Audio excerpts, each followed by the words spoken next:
ഈ എന്നുള്ള സൗണ്ട്. നമ്മൾ ഈ സൗണ്ട് പറയുന്ന ഒരു പാട്ടുണ്ട്, അത് നമ്മൾ കേട്ടോക്കിയാലോ ഫസ്റ്റ് തന്നെ? അത് നല്ല ഇഷ്ടാവും കേട്ടോ. ഓക്കെ.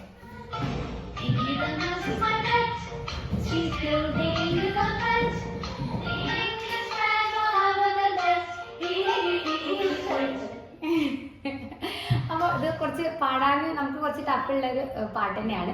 അപ്പോൾ ഞാൻ അവനെ അതൊന്ന് പാടാൻ വേണ്ടിയിട്ട്, അവനൊരു ഒന്ന് കുട്ടികളെ കുറച്ച് ട്രൈ ചെയ്യുകയൊക്കെ ചെയ്യാനല്ലോ പാടാനൊക്കെ. അപ്പോൾ അതിന് വേണ്ടിയിട്ട് നമ്മൾ ആ പാട്ടൊന്ന് വേറെ ടൂളിലൊന്ന് അവനൊന്ന് പാടാൻ വേണ്ടിയിട്ട് ചെയ്യിപ്പിക്കാം. ഇംഗിത മൗസ്